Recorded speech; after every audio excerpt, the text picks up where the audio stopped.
स्वागत है आपका एक और नई हॉरर स्टोरी में। ये कहानी सिर्फ काल्पनिक है, हकीकत से इसका कोई लेना देना नहीं। हमारा उद्देश्य किसी घटना का समर्थन या बढ़ावा देना नहीं है। हम किसी भी अंधविश्वास को बढ़ावा नहीं देते। नमस्कार, आप देख रहे हैं हॉरर अपडेट टीम द्वारा प्रस्तुत गुप्त तहखाने की रहस्यमयी डरावनी घटना। इस कहानी के लेखक हैं हॉरर अपडेट टीम। आइए सुनते हैं ऐसी घटना जो आपके रोंगटे खड़े कर देगी। नए घर में अजीब घटनाएं। ये कहानी पश्चिम बंगाल के एक छोटे नगर की है, जहां अमित नामक युवक अपने माता पिता श्रीमान और श्रीमती शर्मा के साथ नया घर में रहने आया। अमित को कॉलेज जाना था, लेकिन उससे पहले वो घर में आखिरी सप्ताह बिताने आया था। माता पिता ने वर्षों तक छोटा घर लेने का सपना देखा था। अमित ने घर का पूरा मुआयना किया। घर पुराना था, लेकिन माता पिता ने साफ कहा था कि नीचे कोई तहखाना नहीं है, सिर्फ छोटा सा क्रॉल स्पेस है। माता पिता छुट्टियां मनाने बाहर चले गए और अमित घर में अकेले रह गया। पहले दिन सब ठीक था, लेकिन मंगलवार की रात को अमित के कमरे के फर्श के नीचे से एक अजीब और लगातार टैपिंग की आवाज़ आने लगी। अमित को लगा शायद पाइप या हीटर की आवाज़ है, लेकिन ये आवाज़ बंद नहीं हो रही थी। अमित ने पूरे कमरे में घूमकर जांच की, लेकिन समझ नहीं पाया कि आवाज़ कहाँ से आ रही है। आवाज़ पूरे फर्श के नीचे से आती लग रही थी। बात डरावनी थी, क्योंकि तहखाने की जगह सिर्फ क्रॉल स्पेस बताया गया था। आखिरकार देर रात वो आवाज़ बंद हुई और अमित सो गया। अगले दिन उसकी बेचैनी बढ़ गई, लेकिन उसने खुद को समझाया कि शायद पुराना घर है और कुछ जानवर घुस आए होंगे। लेकिन वो गलत साबित हुआ। अगली रात बुधवार को अमित को फिर वही टैपिंग सुनाई दी, लेकिन इस बार आवाज़ काफ़ी तेज थी और उसकी नियमितता ने अमित को बेचैन कर दिया। अब अमित को पुरानी पाइप या जानवर वाली थ्योरी पर शक होने लगा। फर्श के नीचे से आने वाली आवाज़ पूरे कमरे में गूंज रही थी। वो रात किसी तरह काटी, पर अमित की बेचैनी बढ़ती जा रही थी। तीसरी रात को डर का स्तर बढ़ गया। टैपिंग के साथ साथ अब किसी भारी चीज़ के घसीटने और लकड़ी को खुरचने जैसी आवाज़ें भी आने लगी। आवाज़ें इतनी साफ और ज़ोरदार थीं कि अमित पूरी तरह डर गया। वो बार बार सोचता शायद माता पिता ने घर के बारे में गलत जानकारी दी है, या कोई गुप्त जगह है जिसके बारे में उसे बताया नहीं गया। अगले दिन अमित ने ये सब फ़ोन पर अपने माता पिता को बताया। उसके पिता ने चिंता जताई और कहा कि वो क्रॉल स्पेस खोलकर देखे, शायद कोई जानवर घुस आया हो। चाह कर भी अमित को नीचे जाना पड़ा। डरते डरते उसने क्रॉल स्पेस की अच्छी तरह तलाशी ली, लेकिन वहाँ कुछ भी असामान्य नहीं मिला। न कोई जानवर, न कोई हलचल। पिता को इत्मीनान हो गया, लेकिन अमित की शंका और बढ़ गई। उसने घर के चारों ओर गहराई से जांच करने का फैसला किया। घर के चारों ओर गहराई से जांच करते करते अमित को पुराने निर्माण सामग्री, लकड़ी, टार्प, कंक्रीट ब्लॉक के पीछे एक अजीब सा दरवाज़ा नजर आया। ये दरवाज़ा आधा नंगा हुआ था और बहुत समय से इस्तेमाल नहीं किया गया था। अमित ने हिम्मत जुटाकर वो दरवाज़ा खोला। अंदर सीढ़ियाँ नीचे जा रही थीं। अमित ने खुद को संभालते हुए तहखाने में कदम रखा। नीचे पहुंचते ही उसे वहां बिखरे पुराने खाने के डिब्बे, खाली पानी की बोतलें और लकड़ी के पाड़ों पर अजीब डरावने निशान दिखे। एक खंभे पर लाइनें खींची हुई थीं, जैसे कोई दिनों की गिनती कर रहा हो। दूसरी जगहों पर भयानक चित्र उकेरे थे, इंसानों और जानवरों की विरूप आकृतियां। ये सब देखकर अमित कांप उठा। उसे साफ पता चल गया कि वहां कोई रह रहा था और वो बिल्कुल सामान्य इंसान नहीं था। इतना डर अमित ने अपनी जिंदगी में कभी महसूस नहीं किया था। अमित डर और हैरानी में बोझिल कदमों से तेजी से तहखाने से बाहर आया। बाहर आकर उसने पिता को फोन किया और उन्हें सब कुछ विस्तार से बताया। श्री शर्मा ये सुनकर हैरान रह गए। उन्होंने तुरंत सलाह दी कि तहखाने के दरवाजे को मजबूत ताले से बंद कर दिया जाए, ताकि कोई फिर से अंदर न जा सके। अमित ने भारी भरकम ताला खरीदकर दरवाजे को बाहर से बंद कर दिया। उसी रात जब सब शांत लग रहा था, अचानक तेज धमके, गुस्से भरे दरवाजे की खटखटाहट और हिलाने की आवाजें गूंजने लगी। ऐसा महसूस हुआ कि कोई दरवाजा तोड़ने की कोशिश कर रहा हो। अमित डर के मारे खिड़की से बाहर देखने की हिम्मत जुटाता है तो देखता है कि एक धुंधली सी आकृति तेजी से पिछवाड़े भागती हुई अंधेरे में गायब हो जाती है। अमित ने तुरंत पुलिस को सूचना दी। पुलिस आई, तहखाने और घर की अच्छी तरह तलाशी ली, लेकिन उन्हें अंदर कोई नहीं मिला। उन्होंने सुरक्षा का भरोसा दिया और चौकसी बढ़ा दी। माता पिता जल्दी घर लौट आए और अमित को सांत्वना दी कि अब सब ठीक हो जाएगा, लेकिन अमित के मन में डर और असहजता अब भी बनी हुई थी। तहखाने के अजीब निशान और पिछली रात का वो मंजर उसे बेचैन करता रहा। माता पिता के वापस लौटने के बाद अमित थोड़ा सुकून महसूस करने लगा, लेकिन उसके अंदर का डर अब भी खत्म नहीं हुआ था। पुलिस ने जांच तो की, लेकिन तहखाने में किसी का सुराग नहीं मिला और उन्होंने सिर्फ निगरानी बढ़ाने का वादा किया। अमित को कई रातों तक अजीब अजीब सपने आते रहे। कभी वह तहखाने की सीढ़ियों पर भागता है, कभी दीवारों पर बने रहस्यमयी चित्र उसकी ओर बढ़ते महसूस होते हैं। एक रात बाहर हल्की सी आवाज और छाया दिखी। अमित ने देखा तो कोई आकृति दूर अंधेरे में झांकती दिखाई दी, फिर गायब हो गई। अमित ने तुरंत माता पिता से कहा कि वे ज्यादा सतर्क रहें। अब पूरा परिवार उस तहखाने और उसके रहस्य को लेकर डरा और परेशान रहता है। आखिर सभी ने मिलकर एक पक्का समाधान चुनने का निर्णय लिया। तहखाना को सील करा दिया गया और वहां जाने का कोई रास्ता ना रखा गया। पर अमित के मन में हमेशा उस तहखाने, दरवाजे और रहस्यमयी अजनबी की परछाइयां रहती हैं। वह कभी भूल नहीं पाया कि उसके घर के नीचे क्या छुपा था। अमित और उसके परिवार ने तहखाने को सील करा दिया था, लेकिन अमित के मन से डर नहीं गया था। कुछ दिन सब सामान्य रहा, लेकिन एक रात फिर घर के आसपास अजीब घटनाएं होने लगीं। हल्की फुसफुसाहटें, खिड़कियों पर दस्तक और कभी-कभी रात में दूर से आते डरावने साए। एक दिन अमित ने घर के पास एक पुराने कागज का टुकड़ा पाया, जिस पर वही डरावने चिन्ह बने थे जो तहखाने में थे। परिवार ने दोबारा पुलिस को बुलाया। इस बार पुलिस ने पूरे इलाके में गश्त बढ़ाई और आसपास के संदिग्धों पर जांच शुरू की। घर वालों ने मिलकर फैसला किया कि वो डर को जीतेंगे। सबने अपने अपने मन की बात साझा की और एक दूसरे को साहस। कुछ हफ्तों बाद अमित वापस अपने कॉलेज में पढ़ाई में व्यस्त हो गया, लेकिन घर की घटनाएं उसके मन से जाती नहीं थीं। उसके माता पिता ने सुरक्षा को लेकर हर जरूरी कदम उठाए, घर में सीसीटीवी कैमरे भी लगवा दिए और पड़ोसियों को भी सतर्क किया। हालांकि किसी ने फिर से तहखाने या घर के आसपास किसी संदिग्ध को नहीं देखा। एक दिन अमित के पिता को पुराने दस्तावेज और मकान की फाइलें मिलती हैं, जिनमें उस तहखाने और गुप्त दरवाजे के बारे में कोई जिक्र नहीं था। ये जानकर दोनों और उलझन में आ जाते हैं कि वो स्थान संभवतः पहले कभी नहीं बनवाया गया था या किसी छुपी वजह से रिकॉर्ड में दर्ज नहीं किया गया। अमित ने इंटरनेट पर उस इलाके की पुरानी घटनाओं और मान्यताओं की खोज शुरू कर दी, तो उसे कई डरावनी कहानियां और किंवदंतियां मिली। कुछ घरों के नीचे छुपे रहस्य, भूत या निशान और गुमशुदा लोगों की कहानियां। अमित को समझ आ गया, कुछ डर केवल जवाब ढूंढते ढूंढते और गहरे हो सकते हैं। आज भी जब कभी उसका परिवार उस निशान या तहखाने की बात करता है, सबके चेहरे पर हल्की असहजता दिखाई देती है। कहानी अनसुलझे डर और रहस्य के साथ खुली रह जाती है। अमित कॉलेज में व्यस्त था, लेकिन जैसे जैसे दिन बीतते गए उसके अंदर बेचैनी कम नहीं हुई। एक रात उसकी माँ ने उसे कॉल किया। उन्होंने घर में फिर से खिड़की के पास हल्की आवाजें और साया सा महसूस किया था। अब पूरे परिवार को लगा कि मामले को और गंभीरता से लेना जरूरी है। अमित ने तय किया कि वो अगले छुट्टी में वापस घर आएगा और अपने माता पिता की मदद से तहखाने में छुपे रहस्य की जड़ तक जाएगा। उन्होंने मिलने का वादा किया। कुछ दोस्त और पड़ोसी भी साथ आए। सबने मिलकर पहले तहखाने का बाहरी हिस्सा खोला, जिसमें सीमेंट की दीवार पर बीते महीनों के नए चिन्ह उभरे थे। अमित ने उन चिन्हों की फोटो ली और स्थानीय इतिहासकार को दिखाई। पता चला कि ये अज्ञात भाषा और पुराने प्रतीक थे, जिनका संबंध कई दशक पुरानी रहस्यमयी गुमशुदा घटनाओं से था।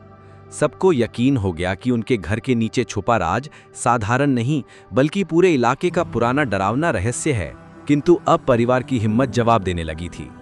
सभी ने मिलकर तहखाने को हमेशा के लिए बंद करने का फैसला लिया, ताकि डर और रहस्य आगे न बढ़ें। अमित छुट्टियों में घर लौटता है। परिवार और दो करीबी दोस्त मिलकर तहखाने की ठीक से जांच करने का फैसला लेते हैं। सब ने मिलकर पुराने चिन्ह, अजीब कागज और दीवार पर उकेरे गए प्रतीकों की जांच शुरू की। अमित ने स्थानीय लाइब्रेरी और इंटरनेट पर खोज की, तो कुछ पुराने अखबारों की रिपोर्ट मिली। उस क्षेत्र में दशकों पहले कई लोग अचानक गायब हो गए थे और कुछ पुराने मकानों के नीचे रहस्यवादी सुरंगें मिली थीं। उन सुरागों को जोड़कर अमित को विश्वास हुआ कि उसके घर का तहखाना सिर्फ एक सामान्य निर्माण नहीं, बल्कि शायद किसी अज्ञात समाज, तांत्रिक या पुराने अपराधियों का अड्डा रहा होगा। रात को फिर से हल्की धमक और रहस्यमयी साया दिखाई दिया, जिसने पूरे परिवार को सचेत कर दिया। अंत में सभी ने गुरुजी, पड़ोसियों और पुलिस से सलाह ली। तहखाना और घर का हर कोना फिर से सील करा दिया गया और किसी भी अजनबी व्यक्ति, आवाज या घटना को तुरंत रिपोर्ट करने की सलाह मानी गई। अब अमित, परिवार और उनका घर शांत हैं, लेकिन तहखाने के रहस्य से जुड़े कुछ सवाल आज भी खुले हैं। क्या कभी वहां का सच पूरी तरह सामने आएगा? क्या अतीत की परछाई फिर लौटेगी? अब अमित का परिवार सतर्क और शांत है, लेकिन तहखाने का रहस्य उनकी सोच में गहराता जा रहा है। एक दिन अमित के पिता को घर के बाहर पुरानी दरारों के पास एक छोटा सा धातु का बक्सा मिला। परिवार ने उसे खोलने की हिम्मत जुटाई। बक्से के अंदर पुरानी सिक्के, माला और एक पत्र था जो किसी गुमनाम व्यक्ति ने लिखा था। पत्र में लिखा था कि मकान की जमीन शापित है और रात के समय किसी भी संदिग्ध आवाज या छाया को नजरअंदाज ना करने की चेतावनी दी गई थी। अमित ने पत्र की भाषा को समझने के लिए अपने प्रोफेसर और स्थानीय पुरातत्व विभाग से संपर्क किया। पता चला कि ये उस क्षेत्र के एक पुराने रहस्य और डरावनी लोक कथा से जुड़ा था, जहां कभी तांत्रिक क्रियाएं, गुमशुदा लोग और असामान्य घटनाएं सामने आती थीं। अमित ने तय किया कि अब वह डरकर नहीं, बल्कि साहस और समझदारी के साथ उस दास्तान का अंत ढूंढेगा। परिवार ने न केवल अपने घर बल्कि आसपास के इलाके के लोगों को भी जागरूक किया। धीरे धीरे पूरे मोहल्ले ने मिलकर पुराना तहखाना पूरी तरह बंद करवा दिया और अपने घरों में रोशनी व सुरक्षा का इंतजाम किया। अब अमित और उसका परिवार जान गया है कि डर को छुपाना नहीं, बल्कि सामने आकर उसका सामना करना चाहिए। फिर भी तहखाने में छुपा हर सच या रहस्य शायद कभी न पूरी तरह सामने आए, क्योंकि कुछ कहानियां केवल डर नहीं, चेतावनी भी होती हैं। चिट्ठी और पुरानी वस्तुएं मिलने के बाद पूरे परिवार ने तहखाने के बारे में सोचने से खुद को दूर करना शुरू कर दिया। लेकिन एक रात अमित को कॉलेज से अपने एक दोस्त का फोन आया। उसने इंटरनेट पर पुराने रहस्यमयी मकानों और उन जगहों की घटनाओं पर रिसर्च की थी। उसकी खोज से पता चला कि पश्चिम बंगाल के आसपास ऐसे कई घर हैं जहां लोगों को रात को रहस्यमयी आवाजें, अजीब साए और गुमशुदा लोगों की अफवाहें सुनाई देती हैं। अमित का दोस्त उसे समझाता है कि हर पुराने घर में कोई ना कोई किंवदंती छुपी होती है। वो कहता है कि जरूरी नहीं कि हर डरावना अनुभव भूत प्रेत का हो। कभी कभी ये जगह की मनोवैज्ञानिक ऊर्जा और लोक कथाओं का असर भी हो सकता है। फिर भी उस रात अमित और उसके परिवार को घर के बाहर हल्की सुगंध और दूर से आती फुसफुसाहट महसूस हुई।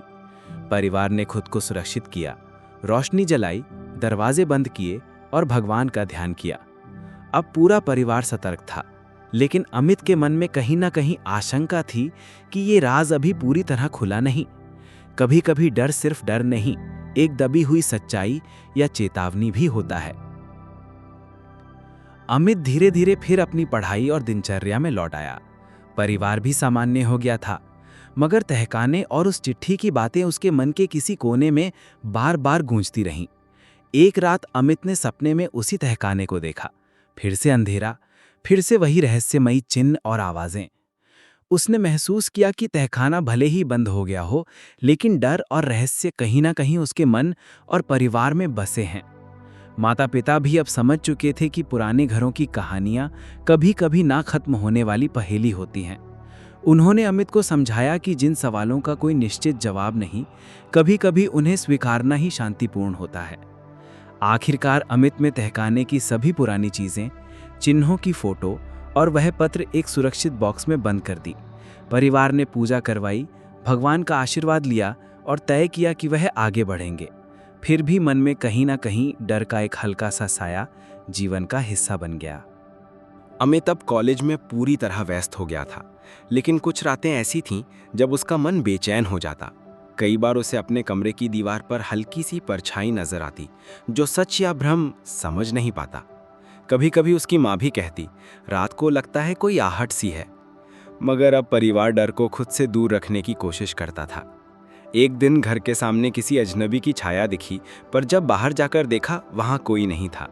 परिवार ने फिर से भगवान का नाम लिया, पूजा करवाई और घर की सुरक्षा को पूरी तरह मजबूत किया।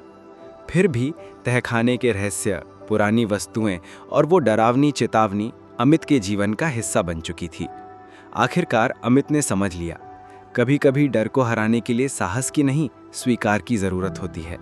और समय के साथ डर बस कहानी का हिस्सा बनकर पीछे छूट जाता है। अमित की दिनचर्या बदल चुकी थी। अब वो हर रात चौंक कर उठ जाता, किसी साए, खिड़की की आहट या उन रहस्यमयी निशानों के सपने से डरकर। परिवार ने विज्ञान, पूजा और सुरक्षा सब अपनाया, पर डर जाता नहीं था। एक शाम अमित के फोन पर एक अज्ञात नंबर से संदेश आया। तुमने तहखाने की सच्चाई देखी है, लेकिन उसकी आत्मा कभी मुक्त नहीं हुई। अब डर मानसिक स्तर पर अमित को परेशान करने लगा। वो सपनों में खुद को तहखाने में बंद पाता और दरवाजे पर कोई बार बार दस्तक दे रहा होता। उसने मनोचिकित्सक से सलाह ली, दोस्त और परिवार से सारी बातें साझा की, लेकिन दबी हुई सच्चाई का डर उसके जीवन का एक हिस्सा बन चुका था। कई रातों बाद अमित समझ गया, कभी कभी कुछ डर और रहस्य हमेशा अधूरे ही रह जाते हैं। उनका खुलासा होना जरूरी नहीं, उनका स्वीकारना ही असली राहत है। अब वो परिवार के साथ रहता है, लेकिन तहखाने का वो राज, साया और सच्चाई कहानी का हिस्सा बनकर उनके जीवन में छाया रहता है। अब अमित की जिंदगी धीरे धीरे सामान्य लेकिन हल्की बेचैनी के साथ चल रही थी। उसके जीवन में डर बाहर की बजाय भीतर पलने लगा था। जब भी अकेला होता उसे एहसास होता कि मानो कोई अदृश्य शक्ति उसकी सोच को जकड़ रही है। एक दिन कॉलेज की लाइब्रेरी में अमित ने पश्चिम बंगाल के प्राचीन गांवों पर एक किताब पढ़ी। वहां इसी तरह के गुप्त तहखानों के रहस्यमयी घटनाओं, पुरानी शापित जगहों और खोए लोगों की कहानियों का जिक्र था। अमित ने महसूस किया उसका अनुभव केवल उसका नहीं बल्कि जगह का सामूहिक डर और अतीत है। अमित ने अपने अनुभवों को लिखना शुरू किया, डर, साए, इतिहास और जीवन की जद्दोजहद। उसके लेख ने कई छात्रों को आकर्षित किया। सबने अपने अपने डर और परिवार की पुरानी कहानियां साझा की। अमित अब जान चुका था, डर केवल बांटो तो हल्का होता है, और हर आत्मा, हर तहखाना, हर कहानी अंततः सच्चाई के भार को साझी बनाती है। अमित के लेख वायरल हो गए। कॉलेज और शहर में लोग उसके डरावने अनुभव पर चर्चा करने लगे। कई लोगों ने बताया कि उनके परिवारों में भी कभी कभार ऐसे डरावने घटनाक्रम और रहस्य सामने आते हैं। पुरानी हवेली, बंद कमरा और सुनसान रास्ते। शहर में एक सर्वे हुआ जिसमें हर किसी ने अपने अपने डर, लोक कथा और अनुभव साझा किए। नगर की लाइब्रेरी में तहखानों, डरावनी घटनाओं और उन सायों पर एक प्रदर्शनी रखी गई जिसमें अमित ने अपनी कहानी और उस पत्र की कॉपी लगाई। अब डर अकेला नहीं था, बल्कि हर इंसान का साझा अनुभव बन चुका था। अमित ने महसूस किया कि डर से भागना नहीं, चर्चा और साझा करके उसे परास्त किया जा सकता है। शहर और उसका परिवार अब ज्यादा सुरक्षित और जागरूक था, लेकिन रहस्य की परछाई कहीं न कहीं आसपास मौजूद थी। अमित अब आत्मविश्वास के साथ आगे बढ़ रहा था। डर अब उसकी कमजोरी नहीं, बल्कि जिज्ञासा और चर्चा का विषय बन गया था। परंतु कहानी यहीं शांत नहीं हुई। एक रात शहर के दूसरे छोर पर एक पुराने सुनसान मकान के बारे में खबर आई। वहां के परिवार ने तहखाने से अजीब आवाजें, रहस्यमयी चिन्ह और किसी छायावान व्यक्ति की झलक की बात की। अमित और उसके दोस्त उस परिवार से मिलने गए। उन्होंने पाया कि वहां का माहौल, डर और तहखाने के निशान सब कुछ वैसा ही था जैसा उनके अपने घर में हुआ था। अमित ने परिवार को सलाह दी, अपने डर को साझा करें, सुरक्षा करें और समुदाय के साथ मिलकर समस्या का समाधान खोजें। शहर के कई लोग एकजुट होने लगे। पुराने तहखानों और डरावनी कहानियों की जांच शुरू हुई।